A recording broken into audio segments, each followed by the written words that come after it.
мухлисони азиз, агар шумо хоҳед ки барномаҳои ҷолиби мо зуд пешниҳоди шумо шаванд, пас ба ссилкаи зери видео сарпарасти мо Adinix дар омада регистратсия кунед. فرق نداره چیزی که شما را بخوره. ما خواهش میکنیم که برای مخلصان یک شکرهای تاجیکی آماده کنیم با نان گرم عجایب میشه. انا جوان خودش چگونه باشه؟ سیاه کو با مزه کو. بسم الله الرحمن الرحیم. بعد است بکامش. اشتراک کنم. میخوام که قطعی همین خانم یکمش مقصد ما را شناس کنه، رفت آمد داشته باشه. اگر بچه های استرویکا باشن بعد کلوبنیک دیگه سه قاقت میفورن. مگر هم باید دایوس کنم باید در خونه بشینم و برم کار کنم. خراب کنم شما کار کنیم. نه بدرین شروعه. اوکی این نه بدرین. شروعه قاسم. کارای مردانه را چی نمیکنم؟ ازمشکنی. یکم رو اوغل گفتین اوغل گاو. ما گاو مال همش با گردن خودم بود افغان خو. گاو ازم چینی چی؟ پایت چینی. همه. دو بار با شوهر برام اومدم دیدم. نه. جوان نه یو. خیلی نرمالی ده گودک نباشه قطعی گودک بوز کدام میشینه. ما هم چیست همی سغرخرکش میکنیم. شوهر توجیک داشته، شوهر افغان و ایرانی داشته. اگه امریکانز یا عربی دیگه گیری نمیشه. اگر زندگی آینه را محتاج خاکستر کند تا توانی دوستان را گم کن. شکروی با لذت پخته. شما از مویهای نلازم رنج میکشید یا در مهاجرت از درد میان و پا و دست، خنک‌زدگی، پروستات، سوس بودن مردانگی، عصب و ریختن موی سر رنج میکشید؟ پس برای صفت خوب رو به دست آوردن تنها با این رقم ها تماس گیرید. اپیدمیومنیا پاستا برای بقوت کردن بدن و مردانگی، خونو گرفتگی، رکشیدن پای ها، سمیونوان برای شخصانی که اشتیان ندارند، خراب هستند و میخواهند وزن گیرند. همچنین برای ورزشکاران نیز پیشنهاد کرده می شود برای صفت خوب رو به دست آوردن تنها با این رقم ها تماس گیرید.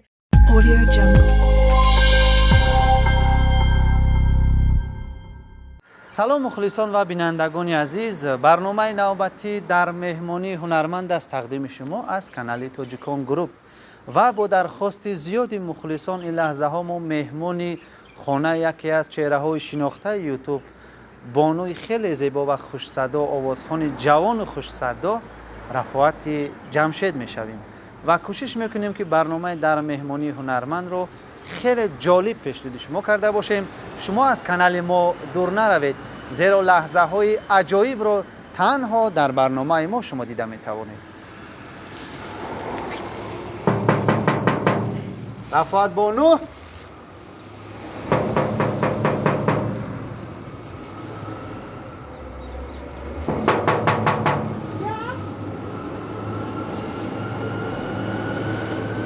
سلام علیکم. سلام علیکم. نان پختستان.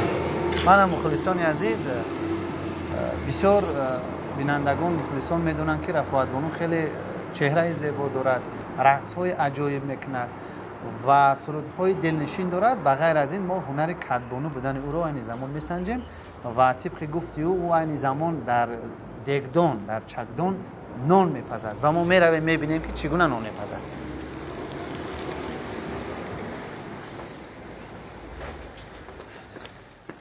مونده نباشین.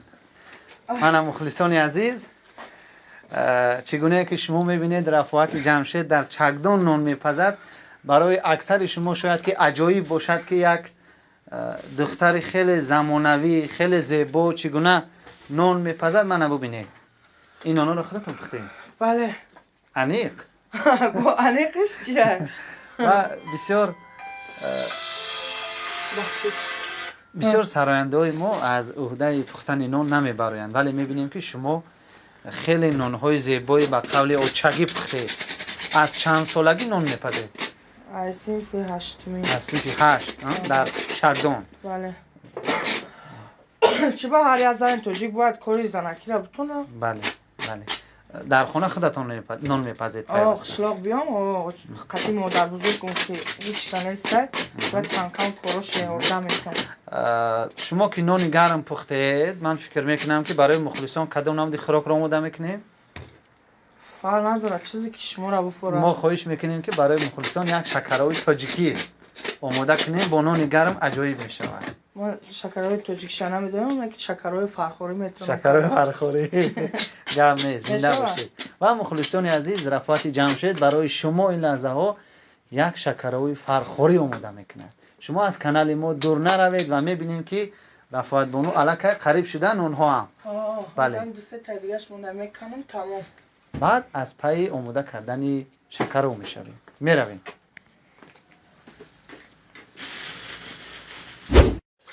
من مخلصان عزیز، رفعت بانو اول طلا رو میشوید، بعد پامیدور و کبودی و پودرینگ ها در چیلای زمستون آمده این شکر رو میگوی.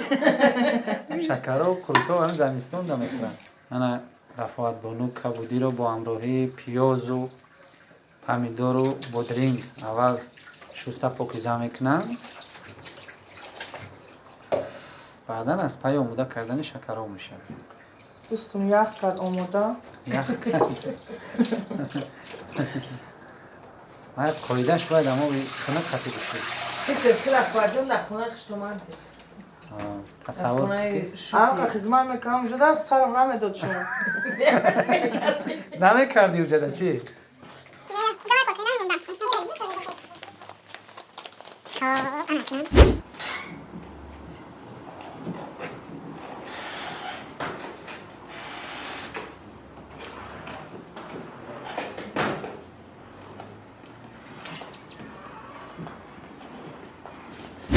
و مخلصان عزیز، روزهای نزدیک یک سرود نو بله.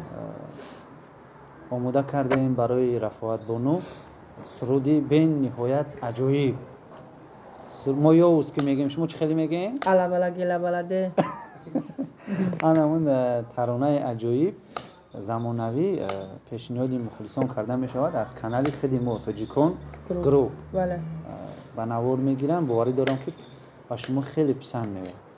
و بغیر از آن شکر و باز از عهده پختن کدام هم خوراکا میبره به خوبی؟ به خوبی همه خوراکای همین تاجیکی را هم ماشاءالله عهدهش میبرم. اوش پلو، منتو، همه چی. فقط همین خیلی پیچونی میپزن، خیلی ترد میپزن، خیلی سورا نمیتونم. نکی خوراک و مثل کاربار خونه گاو و علف و که عدیر همشه میتونی. یگان جوان پیدا شود از دهات، اگر پیشنهادی ولادت شوی کنه میروید دهات؟ خیلی چی با آدمی را که نه از بینی فر نداره و دهات های اونجا تاریکو های زمینه ترک سرایندگی میکنی؟ اگر زیدی سرایندگی شما بروید گوید که زن خانشین میشوید. میشم چی برنه؟ اگر که شما دا مخفول شود، فرض کردیم که از شوراباد یا از امین آباد یا از خوالین یا از سر خسار باشد میروید؟ فرنده میگن که بالشتم زمین باشه یارم بدیلم باشه. یارم نازنین باشه. من بدیلم باشه. زنده باشه. این زمان شوهر ندارین از گفته‌های شما معلوم شد. نه. و اون شوهر ایرانی که داشته در سامانه‌های اجتماعی بسیار سر و صداها پهن شد، این زمان در محبس هستن؟ نمیدونم راست که درباره او یگان معلومات ندارم. جدا شدن شما از ما یا 2 سال زیاد جدا شدیم. بله. تماما دیگر سراغ نمیکنه؟ نه. اگر رفت و بیاید چی؟ نه. سویازو کنده شد پایی؟ بعد کلوبنیک دیگه سه قاقت میفورن. سه قاق شده گه. باز در برنامه‌های قبلی شما میگفتید که بر شما جوانو مخکول نیست، پسند نیست، بر شما مردای از خودتون 20 سال 30 سال کلان. من برای که مزه جوانا را نچشیده بودم آخه. نه وقتی چشیده نه با مزه بوده. گفتنی این که از سیوی خشک است سیوی تر با مزه. بله. سلامت باشید. مثال میگیره، ما یه چیز شما نشان میدم از جای بادرینگی ما به زب اومده. اینا نگاه کنم. اینا بادرینگ شروعه. اوکی اینا بادرینگ. شروعه قاصه. این بزه بای قاصه. در کار نیست. این بوری که نیک شروعه. سلامت باشید. بله. و با خبرگیریش هم نرفتین یگون با؟ نه. با خانواده او چی یگون رابطه ندارید؟ نگفتن که خبرگیری را چون اونها از ایران هستن. نه من خشتمان زنگ میزد یگان وقت بعد من خشتمان ما گفتم که مادر جان ما با زندگی خودمون گفتم دیگه چی نمیکنم اصلا ما دیگه سه حقوق نمیخوام. گفتم همراه پسر شما زندگی نکردستم گفتم مقصد هم خیلی شما میدونستید که بغیر از شما او با دیگر نفر رابطه نزدیک داره؟ نه راست با همون زنی که این حادثه رخ داد نمیشناختید؟ ولی بعضی ها گفتن که گویا که دوگانه شما بوده است. نه ما نمیشناسیم ما بعضی اولادای خود ما نمیشناسم.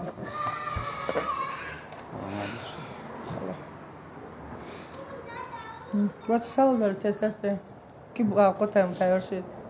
و در اینستاگرام ما میبینیم که شما بسیارتر رقص‌های عجایب میکنید و کامنتاری‌های بسیار بزرگ مینویسند. من میبینم که شما تماما از این ناراحت نمیشوید. برای چی؟ یا شاید عادت کردید؟ من بعضی نفران از کامنتاری بعد عصبی میشوند، دیگر اینستاگرام نمیدارن، اینستاگرامشون رو دلیت میکنن، ولی شما پروا ندارید. من نمیدونم آخه بابا بیکارن. من هم چند آدمایی که کامنتاری نوشته بودن هم خیلی مرا بد میدیدن قدشون یاده با رفتم شیشتم آخه پیش وابشه دیگه آدم همین آدمیزاد تا چند سین سالش میرفته عقلش رفتارش گفتارش همش دیگه میشیده. دندون عقلتون برآمد؟ نه ولی اوی هم نبرآمد.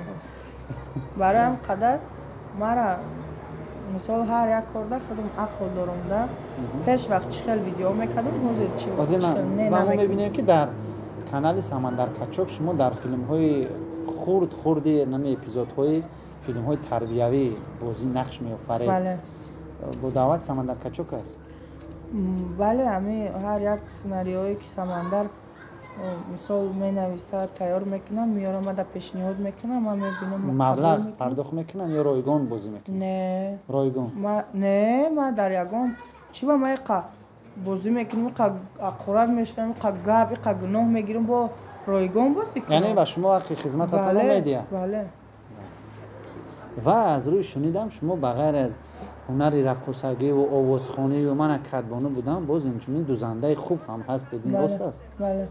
کی با شما یاد داد هنر دوزندگی رو؟ ما راست دیگه وقتی همه خورد بودم خانه یک همسایه‌مون در همین فرخار علفچینی میرفتیم. خانه‌های او خیلی زمینای خیلی چی بوده خیلی اگرات نداشتن خیلی اجریق میگن نمیدونم شما اجریق میفهمید اجریق داشت فقط رو با کدمن خیلی میزدی اجریق میگرفتی. بعد هم برای گاوامون علفچینی میرفتیم با هم جا میرفتیم هم دختری همون دوزانده بود.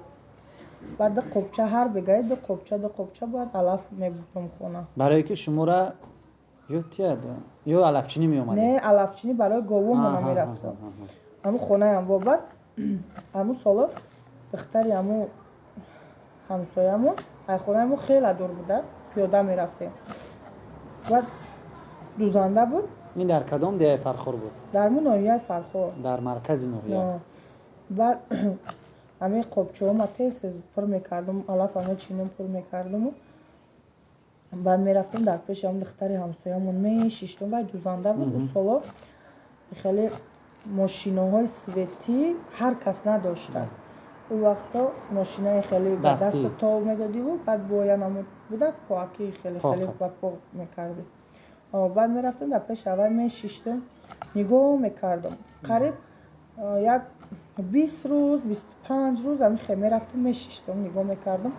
بعد یک روز سینمو دختری همسایه گفتم که پاپا جان گفتم بیا یک بار ما پورا کنم گفتم گودک کاری خطا گفت برا گفت کتای مردم جزیر نکنی. بعد همونجا یک ماتریال بکورک بود خیلی کتایی که پوشیدگی ایکو بکورک امو را گرفتم یا بار پورا کردم پسک پیشک کتا را پورا کردم که دی گفت تا کجا گفتی گفتم ما همه هر شما را نگاه میکنم در مقصد و مرا یگان درد شمی داد که وای کنم خیلی بکنم مثال یاردم میدادم چه. بعد همه خیلی آستین پورا کردم در پیشش چند بار مثال بعد قد پورا کردم همه خیلی بعد محقول کرد. بعد همون سالا کینوهای ژادی میشید کینوهای ماریا بود ژادی بودم خیلی کسو میشید و تلویزیون‌های جلوپی و جلوپی جلوپی. کمتری تماشا میکردک. بعد من میگفت که تو بگی بدوزده. بعد هم خیلی میگرفتم دختر میگرفتم کتای کلینتوشا. لباستون خودتون میدوزین برای صحنه، برای کلیپ ها.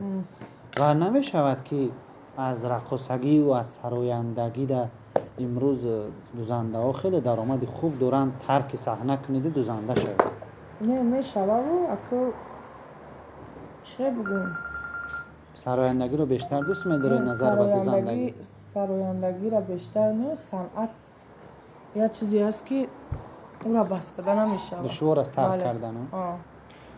از شما بشه ما از سنگ قطی نمک بیارم.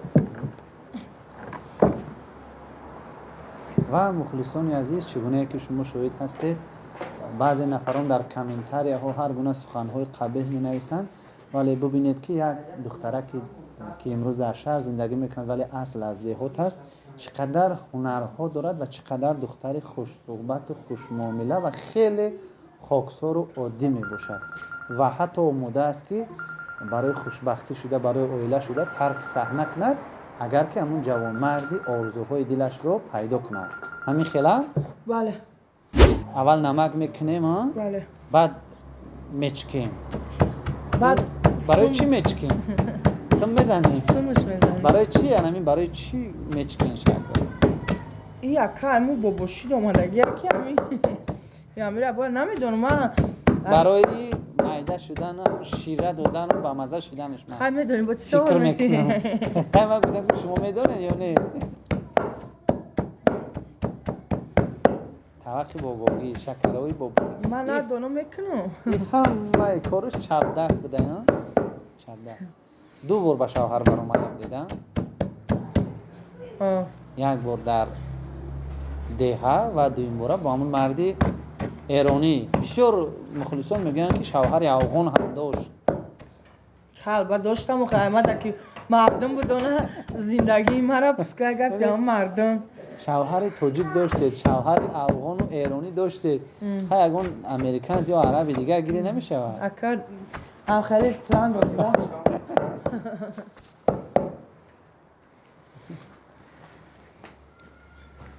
در پلان هست اکر. برای شما ملتش فرق ندارد همین گلونی معقولتون شود؟ گلونی نه انسان باشه، درای پروردگار باشه، بله. یا به امون خدا زده دیگه باشه و مرا و دیگه رهو ببره چی در کار؟ اکو در برنامه‌های پیش میگفتی که از خودم 20 سال کلام باشه، حاضر با جوان باشه میگوی ها؟ فکر عقیده ها تغییر یافت. نه جوان نه یو خیلی نرمالی ده گودک نباشه قطعی و گودک بازی کدام همیشینو. باز گفتید که اگر خونه خریده دید ماشین دید بعد ها این درست است؟ اما شکرانه خدا خودم هم عجیشه دار اومده یکم چیزی یکم کس در کار نیست. فقط همین خیلی لباساش گیره یک سونکده بیو یا یکم یا 10-20 هزار دلار که دیگه نبرش باشه که گشنگیده نمبریم با یک پولش تمام شود چی؟ با فیلم که جوابش میتی ها؟ نه چی با؟ درد نمیکنی؟ نه اگر پول نداشته باشه چی؟ خیلی کار میکنیم پول نداشته باشه. یک نمون فرض کردیم بیایدی یک جوانی زیبا به شما معقول شود ولی پول نداشته باشد، کمبغل باشد، خانه نداشته باشد ولی شما با یک دیدن با او عاشق شوید، راضی میشوید؟ نه اکو عاشق شدن ده اکو عاشق میشه، نه که باید بعد چی باید چی میگم من باید بعد کجا باید زندگی من پیش ببرم اگر باید دیوس کنم باید در خونه بشینم و برم کار کنم خراب کنم شما کار کنی نه؟ بعد این دوست داری اگر باید کار کنه چی؟ کار کنه زندگی رو مردی کار باشد میشود؟ فرق نداره مثلا گلانی پول بیاره. من تقریبا در یک ماه چقدر درآمد داشته باشد که شما راضی میشوید؟ شما رو طلباتتان رو قانع کرده میتواند؟ من راست دیگه یگون بار خیلی پول حساب نمیکنم دایم و چند سوم را از خود میکنم چند سوم درآمد دارم ایش ای خیلی تخمینا شوهر آینده شما باید چقدر درآمد داشته باشه در یک ماه؟ ایشان راست دیگه جواب داده تو نمیتونم برای که خیلی گپ زنیم روی بعد نادیدگری میشود. $500 میرسد؟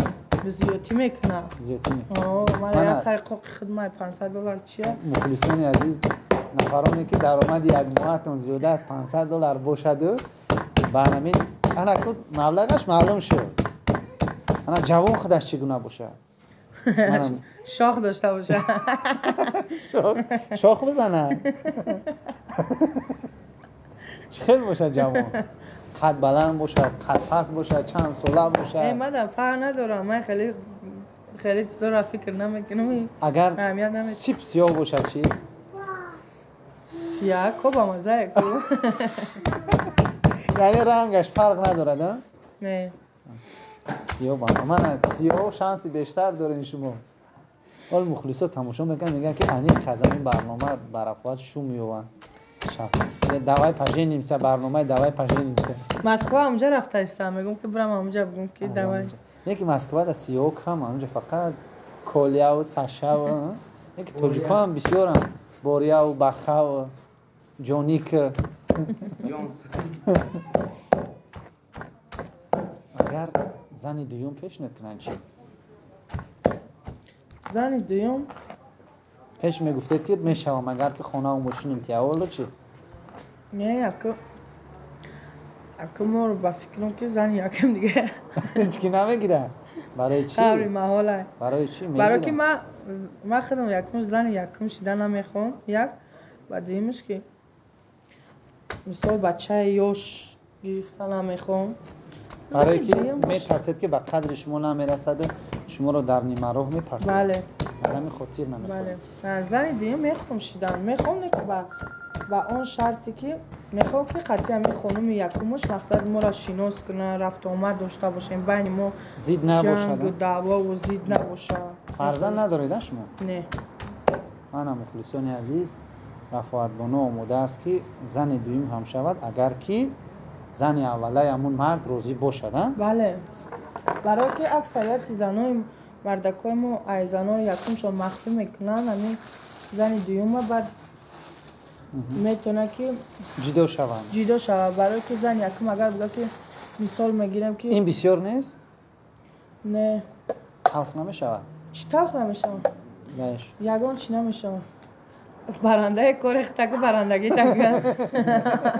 من کاری خود من میدانم. برای من کم کم یگان وقت پیش میکردم و زیر نیو پیش. من رفاعت بانو چکر رو با پمیدور و بودرینگ و کبودی یک جای میکنم. آبی خنک میاندازیم یا آبی گرم؟ اگه آب گرم میده بدازی دوغش ریزه میشود چکش. برای همون آب خنکش میدازی بعد وقتی نون ریزه میکنی در بالاش بعد یک خام پیاز دیگه میکنی خام پیاز در بالاش میمونی در بالای نان. وقتی در بالای نان موندی روغن گرم میکنی و بعد در بالاش هم خیلی میریزی گرم میشه. ما خیلی میکنیم دیگر را نمیدونم. ما هم خیلی میکنیم. هر کس هر خیلی میکنه قلطه و شکر و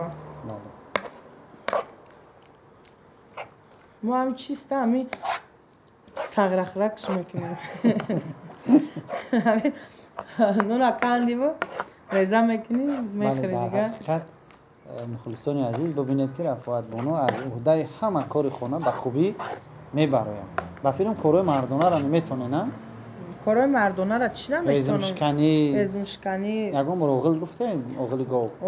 ما گاو مال همش به گردن خودم بوده فرخو. گاو ازم چینی چی؟ پایت چینی؟ همش خیلی گاو چینی میره که من سطل قطعی خیلی هم رفته گیم. در اون خوردی نه دختر کلام بودم میرفتم. خیلی زندگی یکم جای زپرلوگیش نیست. باید که همه کار ازودش برو. بله. زندگی آینه را محتاج خاکستر کند تا توانی دوستان را گم کن. رنگ هموز بعدی قدم قربان گفتی. هیچ طریق نیست.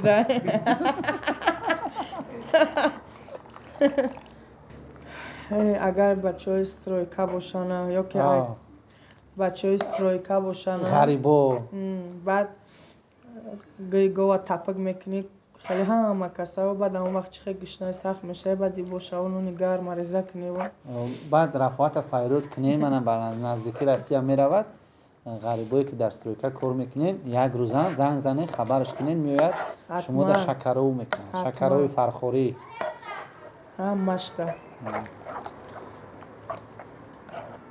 علاج ندارم همینجا یعنی یک کارسون میکنم میبرم خیلی میستی هم خیلی بگی بو کوبیرم برم اونا بیارم ریزه کنم مهنش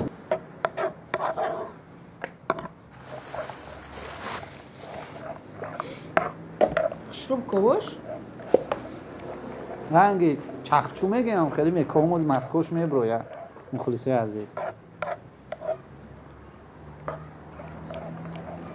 شکروی با لذت منه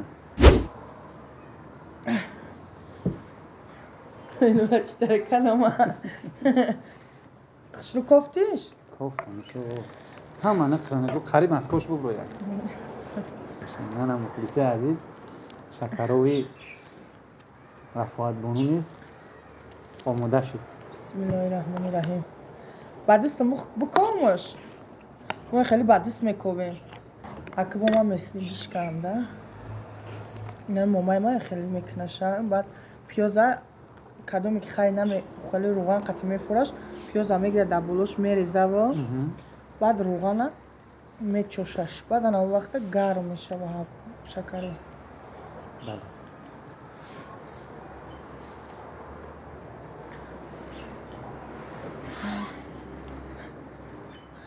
من مخلصان عزیز شکرهای آماده کرده رفاعت جمشید و عین زمان ما یک جویه میخریم و به هم میتیم که تا کدام اندازه از عهده اجرا کردن اون بر آمدن نکی رو شبو کم تا شور آمده تعریف نکن فقط اما شکرها شروع به مزه میشه امی بنو هم کدوم امی جان تعریف کردی ها نه بشخی به مزه من خودم بسیار شکرها نغز میبینم شکرهایی با لذت پخته تیار کردن اخترش من مخلصی عزیز کدومت که شکرها کرده میشدین رفاعت جمشید دعوت کنین تمام صنعت شقتی منه و در اخیر با مخلصان چی تمنیات دارید؟ من در پیش باز سال نو است تمنیاتی من بحر مخلصانی عزیزمون ای ما ای شما بله با همه مخلصانی عزیزم مخلصان شما مخلصان تاجیکان گروپ گفتنی هم که همه وقت سربلند باشن زنده باشن خانواده باشن بگذار تاجیکستان ما همه وقت خیلی صلح و وحدت باشن زنده باشید تشکر زیاد میگویم به شما که دعوت ما رو قبول کردید و یک شکرهای زیبایی با لذت فرخوری آماده کردید بله زنده باشه و بینندگان عزیز مهمانی برنامه در مهمانی هنرمند بودن آوازخوان جوان و خیلی زیبا و پرهنر رفاعت جمشید شما به کانال ما ابونه شدن رو فراموش نسازید خیر تا برنامه های دیگر Audio Jungle.